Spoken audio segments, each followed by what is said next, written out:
Welcome everyone to Home Office Hours Live with Vistaprint. Thank you so much for joining us today. If this is the first time that you're actually with us, Home Office Hours is a series of live discussions on timely topics that we've put together. And we're going to be featuring guest speakers as well as our very own Vistaprint team members. We know that small businesses and their experiences have really changed during these times, and we wanted to help, so we put the series together as a way to connect and to share advice.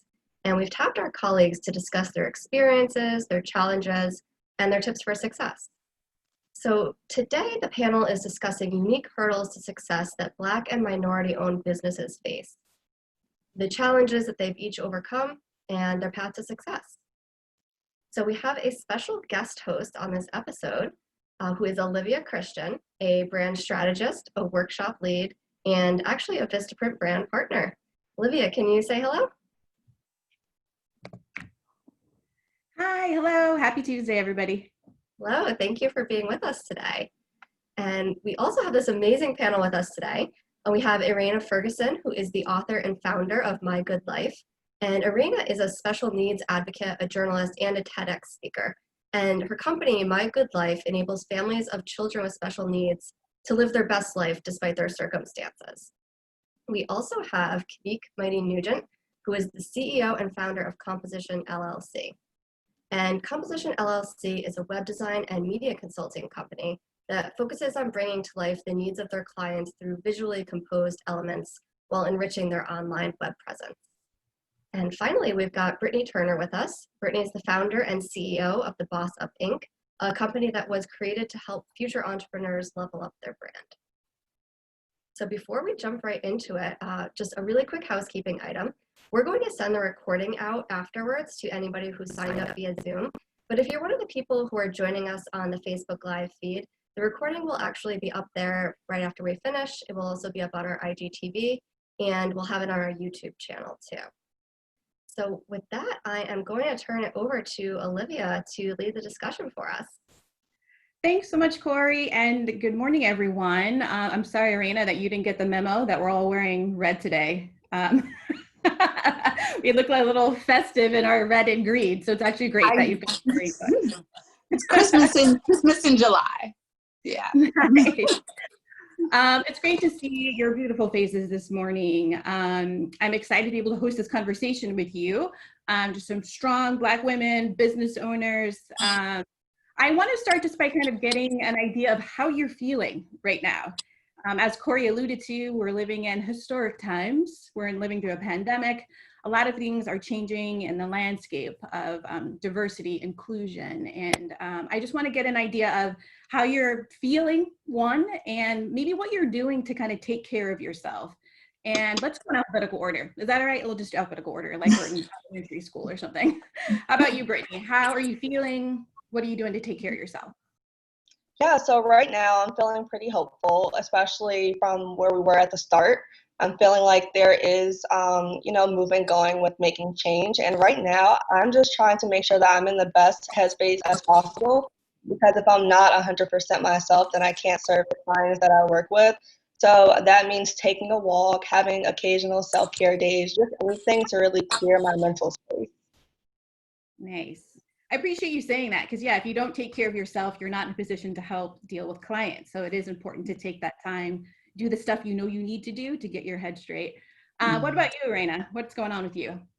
Yeah, I am definitely a busy mom. I have 4 daughters and a husband who's in emergency management. And so for me, I made sure to create an insular world for us. I think with this whole piece around issues around race and also around the pandemic, I think it gave us the opportunity to recreate our space and our world. And so we beautified our space, our little patio. We have a very small patio outside of our door. And so we decorated it. We put phony grass down.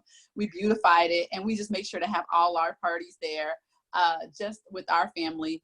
And so I've just made sure to make sure my space looks the way I need it to. And also to just take that extra hour in the morning around self-care and staying plugged into virtual groups of women of color who get it. And also just protecting how much I input, like not taking in too much information and taking CNN breaks for sure. and sometimes closing down my social media apps, and just to be able to make sure I'm in a good space. I hear you. I definitely have to like pace myself with how much information I'm allowing to come in, because it can feel like there's a weight, there's an emotional weight that you carry, and sometimes you don't even recognize that you're carrying it. So you have to be very specific about just cutting it off. And I love that you create a physical space instead of just kind of like meditating and have it in your mind, which I think is amazing. I meditate every morning, but I love that you created an actual space, fake grass and all, to step into and create that space for yourself. That's awesome. Kanique, how's it going where you are? How are you feeling? I'm feeling really good, feeling very positive lately. So what I typically do is in the morning when I initially wake up, I spend that time to have, devotional, having my one-to-one time with God, because Christianity is very important to me. So really taking that time to really clear my head, calm my mind, and focus on my devotional time is what I really use to kind of get myself started in the mornings before, I come to my office, which is where I am right now, and start to work. And that is really important for me. And also, since my husband is now working from home and I have my kids with me, really setting breaks in my time, in my day, so that I can pull away from work and kind of spend time with them, focus on them. And then once I've kind of renewed my energy, I can come back and work on what I need to work on in the day. I love that, like setting yourself up to have those mental breaks, have space in the building, in your house, where you can kind of get away, collect yourself. That's wonderful. Something that you said, Eraina, that kind of stuck out to me, it made me think of this question.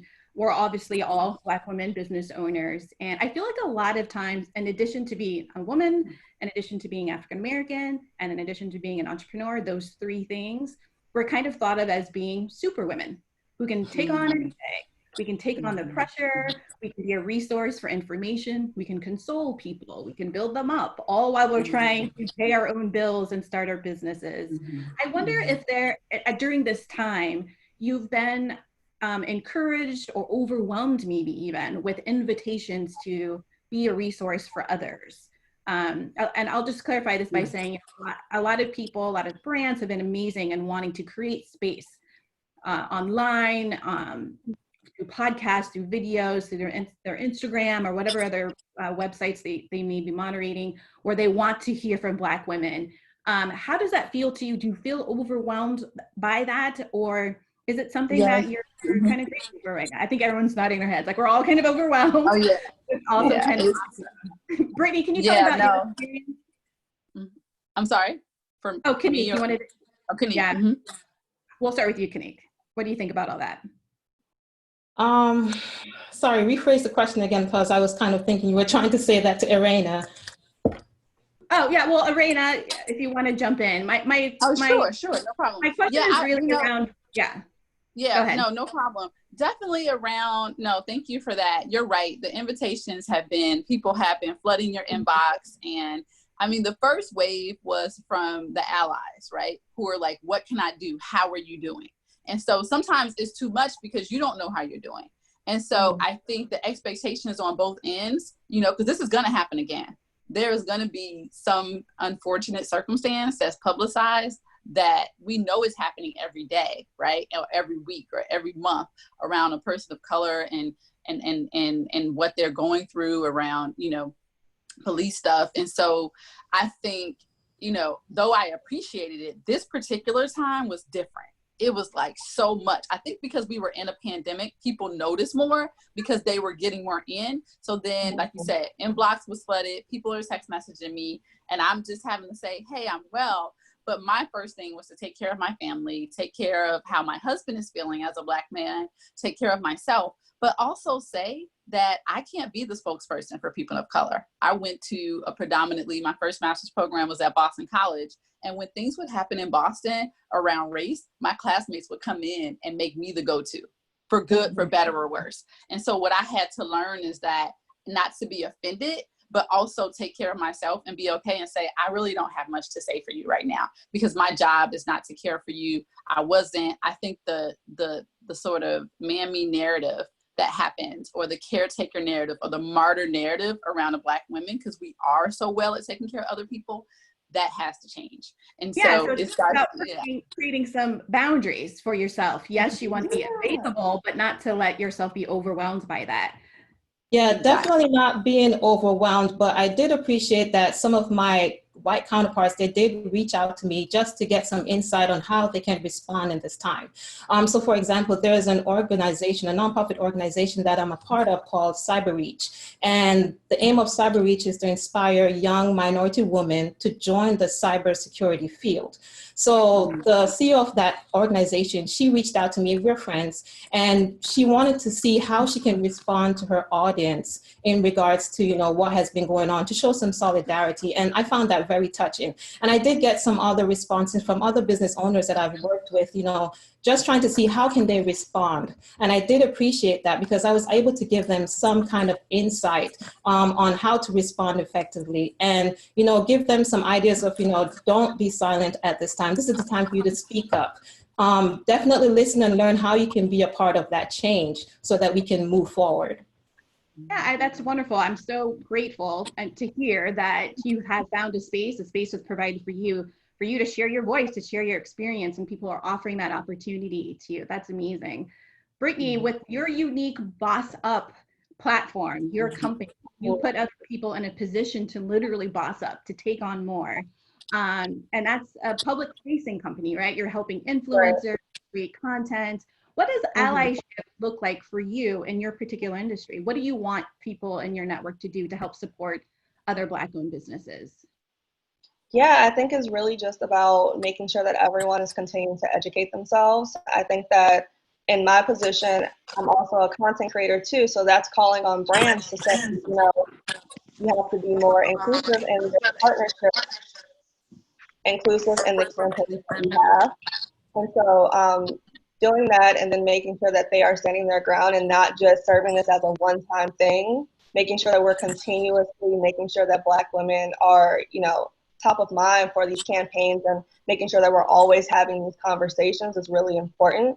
On the content creator side, for the creators and entrepreneurs that we do have as clients, it's just telling them how to pivot their messaging to talk to their audience and to be able to be a resource to their audience. So extending that conversation past the point when, you know, everything is happening, but really just embedding it and infusing it into your content to make it a part of your everyday life. Yeah, I appreciate that. It's about consistency, right? It's not performative allyship with just a black box on Instagram. It's how do you integrate Black women, Black voices, Black perspectives in your everyday, So it becomes natural. It becomes inclusive moving forward. I appreciate that. I like to dive a little bit deeper into Boss Up. Tell me a little bit about what you do for clients and what Boss Up literally means for you.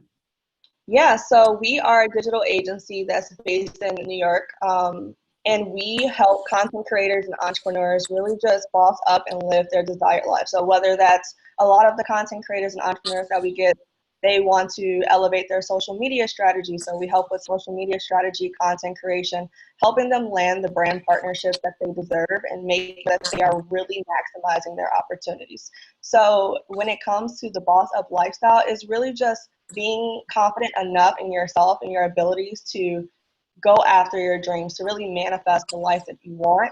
And that just comes from a personal desire that I had, you know, being in a 9-to-5 and really just wanting to be my own boss, and then actually making that leap, having the confidence in myself to make that leap and say, I now want to help coach and inspire other women to do the same. That's amazing. Yeah, you want them to tackle their dreams, go after it, put themselves in a position to live the reality that they see themselves in. Eraina, I know that you have kind of a similar origin story, and that you were experiencing some things and then you eventually created My Good Life. Could you tell me a little bit about that moment or series of incidents that led you to create this community? Thank you for that. Yes, you know, it really started with, the first thing was a decision. And, you know, I was a single mom of a special needs child, and I had her when I was 20. And now I have 4 more children and I'm married. But at the time, it was just me and my daughter, and my parents had moved away, and we lived in the Midwest in Chicago. And I knew she was deaf, like pretty much the first week of her life. And so I walked out the hospital and I decided we were going to have a good life So though I was in undergrad, I completed my program and then I went on to get 2 more academic degrees, including one from Yale. Good life really formed in my dorm room at Yale Divinity when I just like went on a date on a Valentine's Day in 2010 in February. And I came home and like took a picture and I started a blog and I said, you know what, we have a good life despite our circumstances. And the brand has morphed because a lot of times people think parents of children with special needs, and specifically women, families of color of children with special needs, don't have a good life. People pity us. And I felt like on the East Coast in New England and biking on Martha's Vineyard, I felt like our life was good and I wanted to tell that narrative. And so even through a TEDx, I was able to do that, tell the narrative of families of children with special needs living a good life. So our platform now is resource-based. We send out a weekly newsletter for parents of children with special needs. We're connecting to, great opportunities to serve, and, we're an official 501c3. So it really is that opportunity for parents to weigh in and say, life is tough, but it's good. And I think that need was there for a while, but the narrative had it to shift. I appreciate that. I mean, being able to make that decision in your mind, I'm going to have a good life. That's a decision. That's something we make in our minds. We claim that for ourselves. And beyond just claiming it for yourself, you became a resource to others to share that with them, the path to do this. Here are opportunities, here are resources for you. There's a community that can support you so they can claim that for themselves as well. I think that's amazing. That's wonderful. Thank you.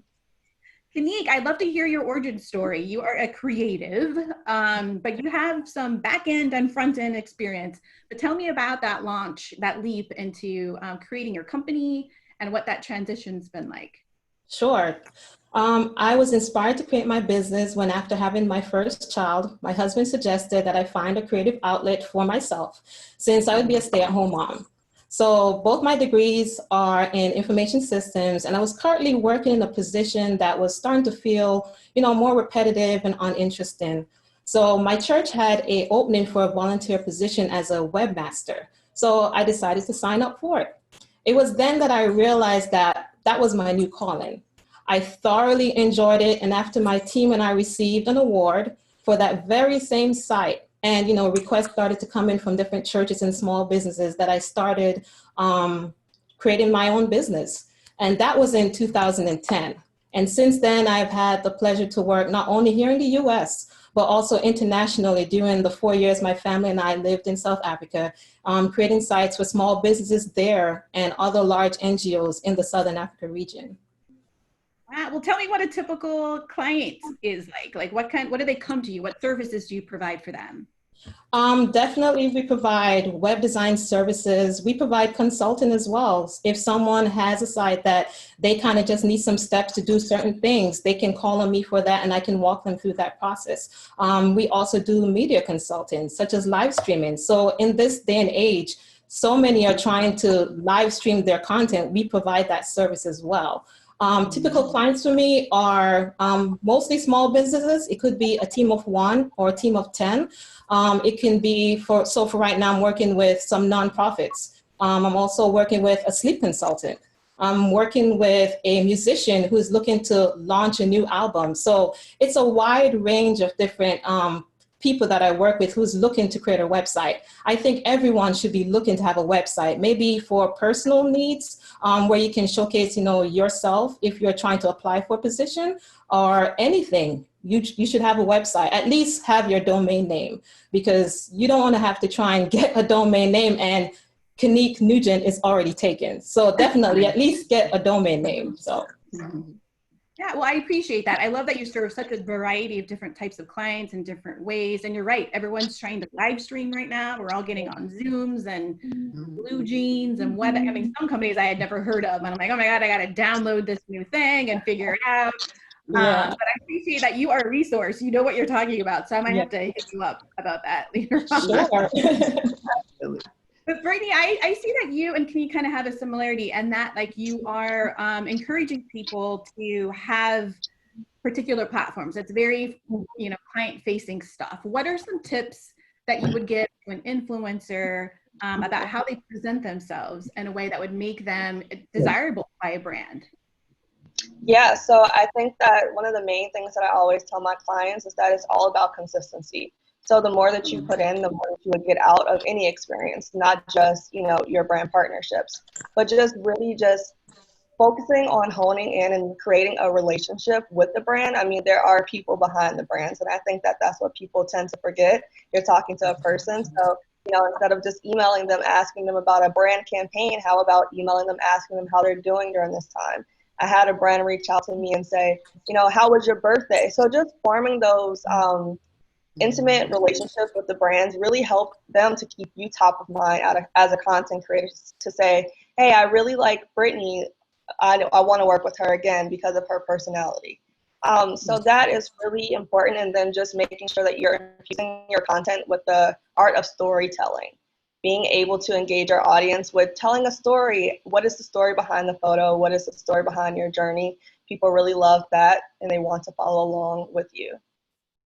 I appreciate that. Yeah, storytelling is huge. It's the new way I think people are really marketing to people. It's not just buy this product, but what does that product mean? When were you inspired to create it? Who are the audiences that you're speaking to? What feeling or emotion do you want this brand, this product, this service to bring to your customers and to your clients?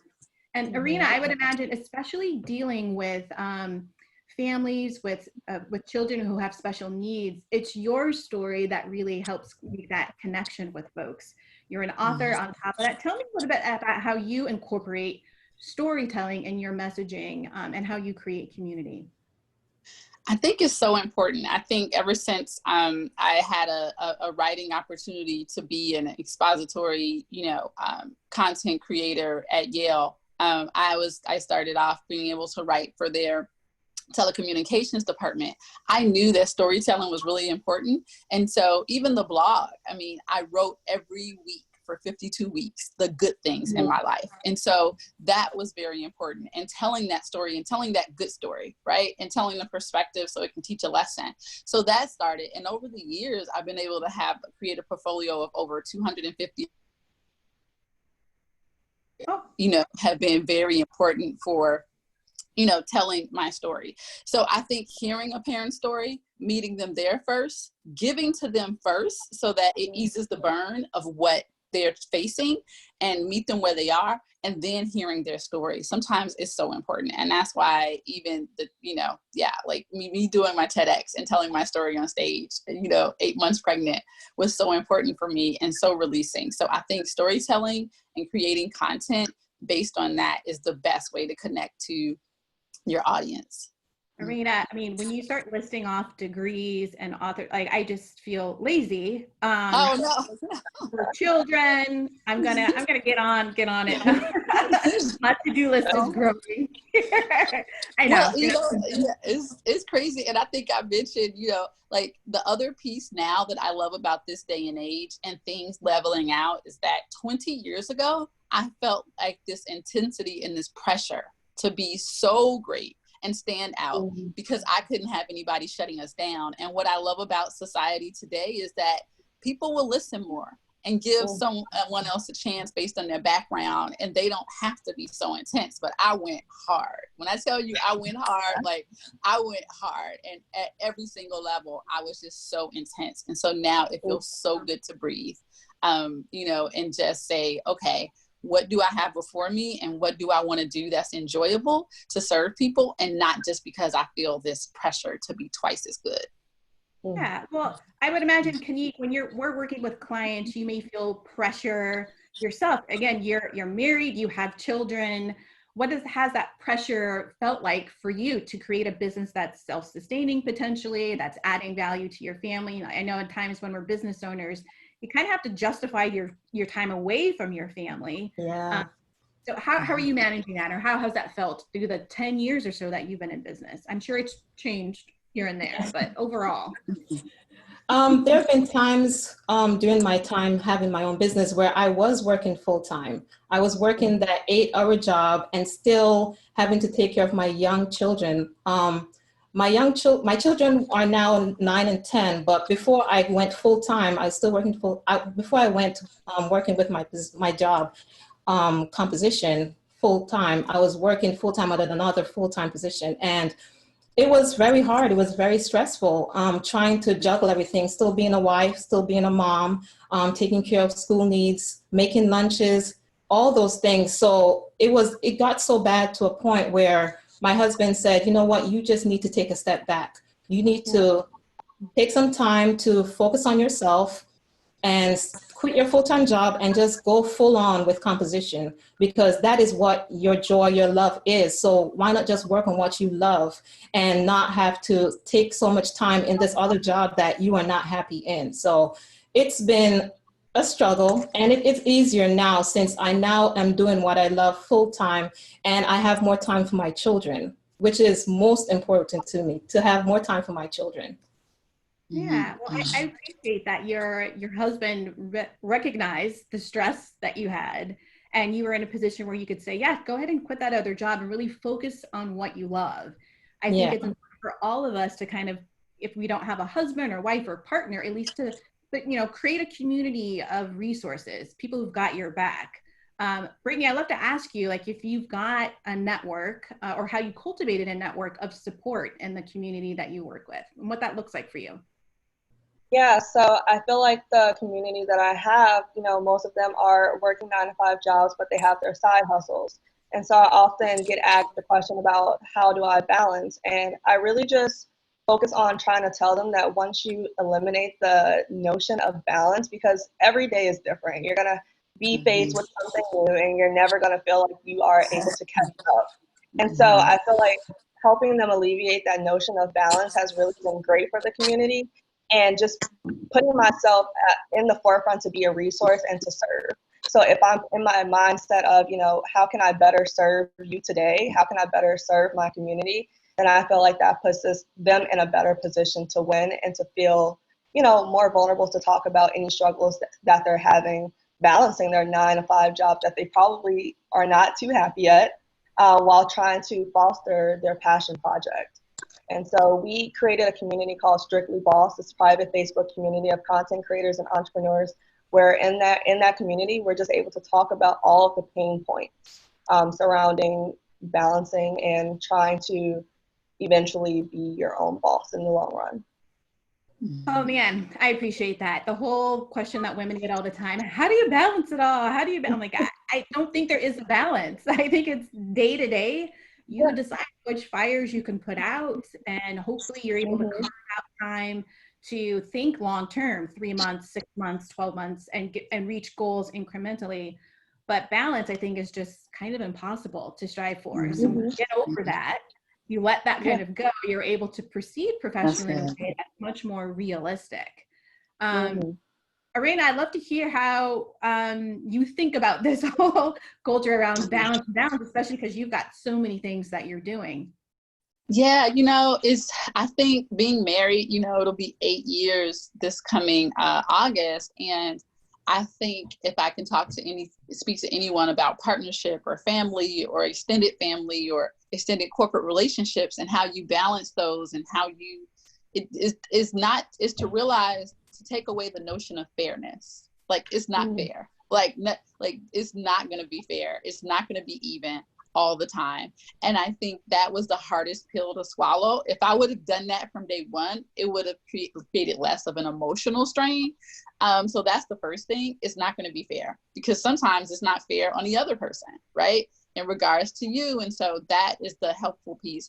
And for us, we've just been having to be very deliberate about prioritizing what's the most important at that time, and also outsourcing. I cannot tell you how delivering, before we got on this, I packed my laundry up because they're coming to pick it up. I have a laundry pickup service. I have a food delivery service.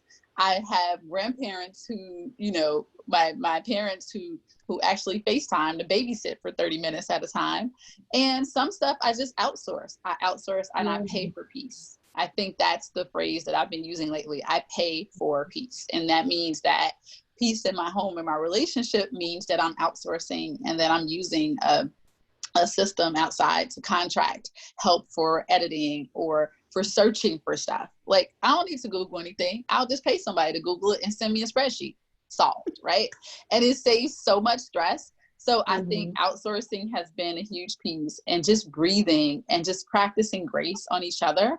And just making sure I spend that time with my daughter. You know, even before I got on this, I had 20 minutes of Barbie time with the Barbie Dream House, because it's important. I can't say that, you know, mommy has to pick out an extra outfit. I'm saying, no, I'm going to go with the green one, and I'm playing Barbies this morning, right? And so that's where you have to make those choices that are good for you and the family. So it's day by day. It's day by day. Wow, I appreciate that. And let me know when Barbie time's coming up again. I might. Oh, I love it. I love it. I need some play time myself. You gotta play. You gotta play. You'll see me do sign language with my daughter's dad. So, but yeah, you gotta play sometimes. Kanique, Eraina, I appreciate you sharing that outsourcing piece. But Kanique, as you were building your company, I wonder how you went about maybe finding additional resources to add to your business, the services that you provide. Do you do everything yourself, or have you built up a network of other entrepreneurs that add value to, again, what you're doing for clients? Yes. So I have been very fortunate to be a part of a networking organization called BNI. And BNI is Business Networking in Business Network in, pardon me, I'm a little nervous. Business Networking International. And being a part of that organization, it's where we have all these different small businesses that hold different seats. So there is a photographer in my group. There is a videographer. So when a client comes to me and they need specific things for their site, they want to have a welcome video on their site, I can just introduce them to that videographer and say, okay, he's the person to talk to. He will create that video that I can put on your site. Or there's a content creator who needs help with their content. There's someone in my group for that I can say, okay, I want to put you in contact with this person. They will create the content. They'll hand it over to me. So being a part of that organization has been extremely beneficial to me, because I've been able to form relationships with these small businesses within my area. And also, since it's an international network, I've been able to reach out to businesses across the nation and also internationally. I've been able to reach out to companies in India that do similar things that I do, that I can outsource things to them as well. So I've really enjoyed being a part of that organization, because you build so many helpful relationships with your business that can kind of ease some of that work that you have. Yeah, those business relationships are really important for two things. Like Eraina was saying, it's peace of mind. It's also being able to focus on the things that you're most talented at and not waste it on small things, Googling potentially. But also it helps to expand what your business can do. When you have other people to reach out to, you can say, you're going to have some boss ass photos on your website, because I know a great videographer or photographer that can add value to that. And you don't personally have to literally do that yourself. Yes. Yeah, I think that's wonderful. Britney, tell me about some of the resources that you've cultivated to help Boss Up be Boss Up. Is it just a one-woman show, or do you have some folks that you tap into? Absolutely not. If it was a one-woman show, I don't think I would be here right now. But I definitely utilize Upwork to outsource freelancers. So I do work with an editor, a video editor for all our video content on there, and I do work with a podcast editor for all our podcast content.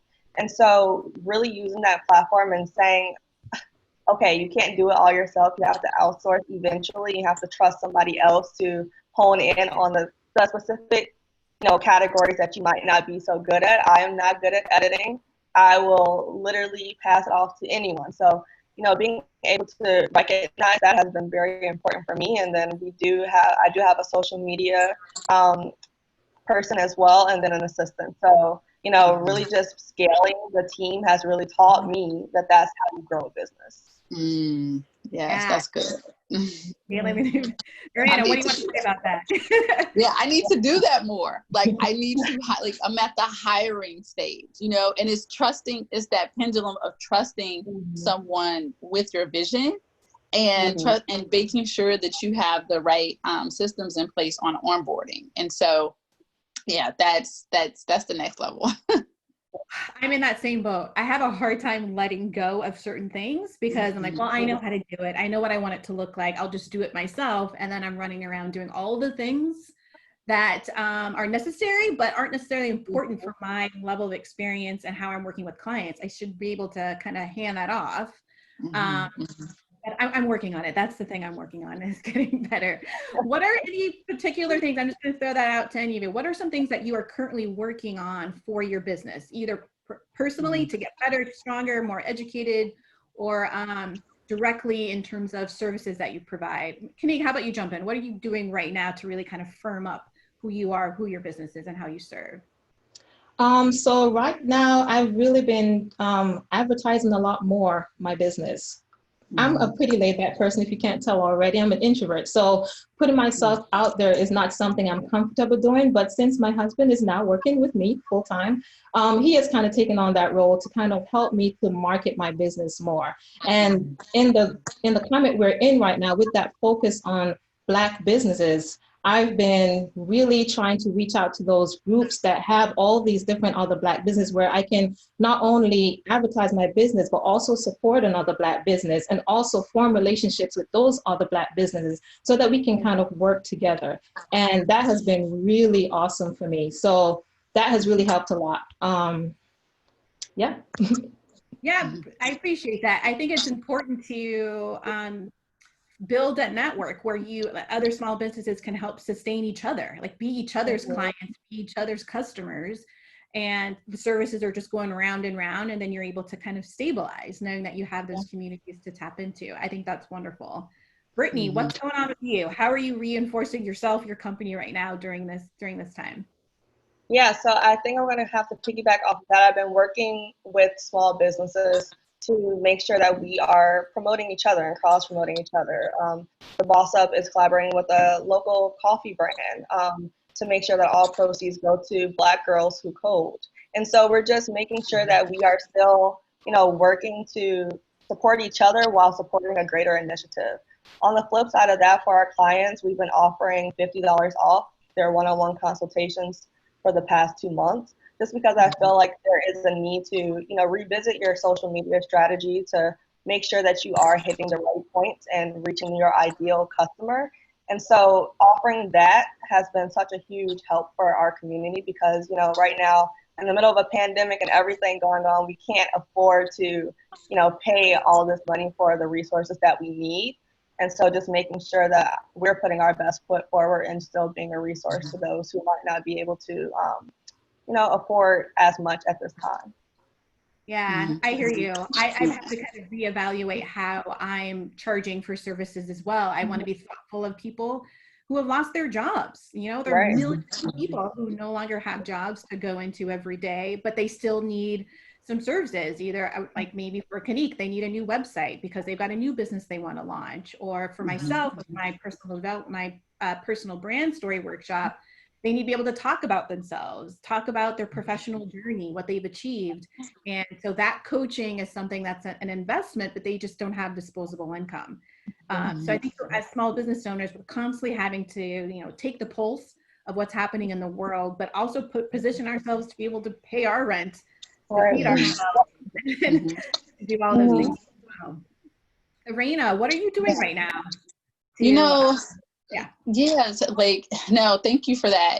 For me, ever since I started, I had to pivot hard. When I first graduated from Yale for that second master's, I thought I was going to be able to take my dream job. I did. I signed the contract, and my daughter's autism, she's also autistic and deaf, it flared up so bad. So I had to pivot, and I really decided then that I had to learn more about tech. So as a content writer, you are technically in the realm of tech. And that's when the tech boom started to really happen around startups. So from 2010 till now, I have had to build my brand as a respected tech person, right? And in the realm, because if you're not a developer, it could be kind of interesting.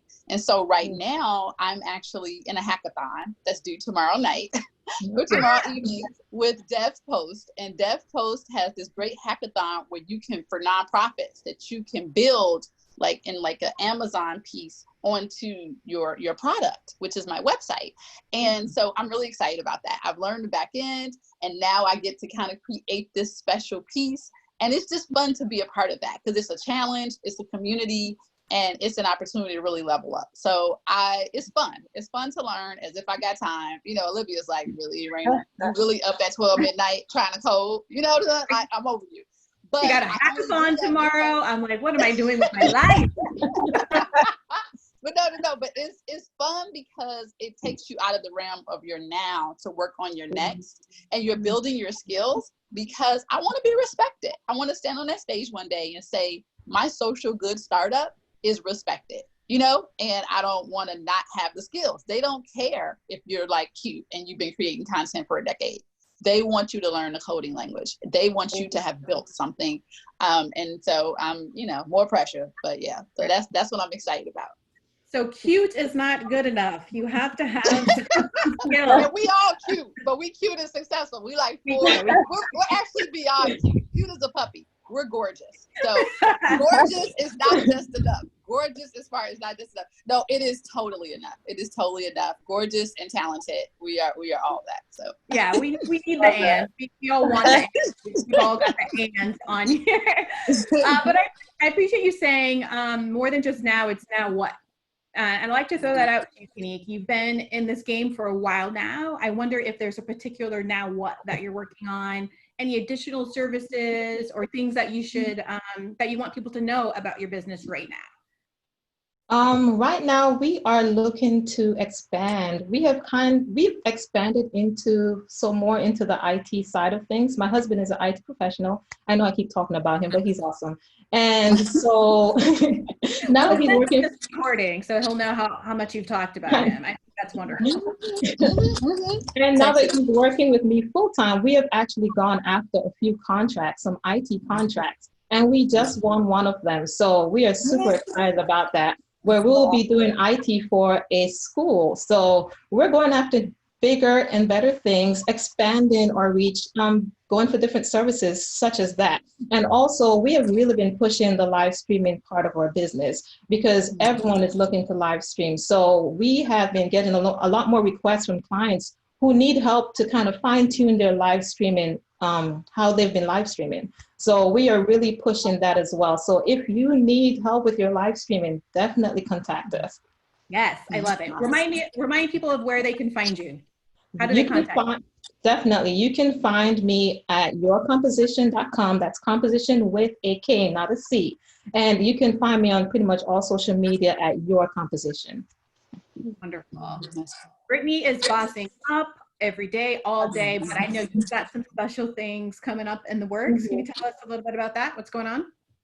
Yeah, so right now we are offering our 7-day challenge. So it's our 7-day constant content challenge. And that is to help content creators and entrepreneurs really just hone in on how they can elevate their content creation strategy. I did a poll with our audience and a lot of them said that they lack consistency around the idea of content creation. So I created a free 7-day challenge. Each day you get a different email about a different topic, you get worksheets, but ultimately at the end of that, I'm offering our first ever constant content course. It's a 2-week course, it's a boot camp about content creation and how you can really just hone in on your ideal audience and how you can just continue to grow and master that area of your social media strategy. So that's really exciting for us. I'm really excited for everyone that's on board and hopefully we get some new faces in there. Yeah. Remind everyone how to connect with you. Yes. So on Instagram, you can connect with us at The Boss Up Inc. And then on our website is thebossupinc.com. Awesome. I definitely need to take that content course. I don't think I've posted anything since maybe July, maybe late June. I know. It's all about content. I got to get out there. Eraina, tell us what's going on for you. What's coming up? You know, besides that fun little challenge that I did, and to be fair, last month I did a hackathon and I cried because I failed because I couldn't figure out this back end of Facebook and connecting. And so I think those 10-day challenges, those 7-day, 2-week challenges, those boot camps, those are good opportunities to connect and put yourself at a deadline. We all need deadlines. And so I love that Britney's doing that. To be honest, I'm so excited about connecting with you ladies after this. Like seriously, like if I could not have Googled you and created the perfect team of people to connect and network with. So yeah, look for me in your inbox next week. So that's the first thing that is really lovely to have these pieces together.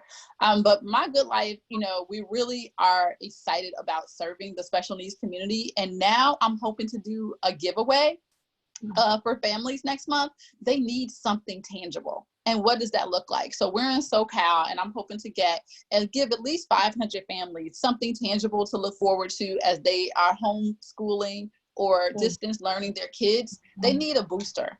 What does that look like? And I love stickers, and I love backpacks, and I love all that fun stuff. So I want to put those together for families. So right now, going to my page, www.mygoodlifenow.org, and being able to say, hey, let me stay connected and sign up so I can find a way to how to stay connected to parents and to donate. And also my newsletter that I put out weekly. Remote jobs are a big thing for parents with children with special needs. And so I have a remote job section on every weekly newsletter. I want to give them options for remote work, money, being able to have money to say I'm staying home with my child and not feel pressure and not be in a state of, poverty or issues is very important. So that's what they can find me. And on Instagram at My Good Life Now is where people can find me. So I'm excited. That's awesome. 500 families. That's a huge number. But I hope everybody watching here will go to your site and donate and sign up for that newsletter, as well as Kanique's and Britney. You guys are doing such amazing stuff, and I will be emailing you as well. We're gonna have like a weekly something where we can hang out. You guys are amazing. You guys are amazing. It's wonderful talking to all of you. Thanks for kind of diving into the details of what you do and also sharing about how you take care of yourself and how you're stepping up in this moment. So I appreciate you taking the time. I'm going to turn it back over to Corey at Vistaprint. And thank you, Corey, for putting us together. Yes, thank you. Thank you. I'm so excited to hear that you guys will be connecting. I'm really happy to hear that.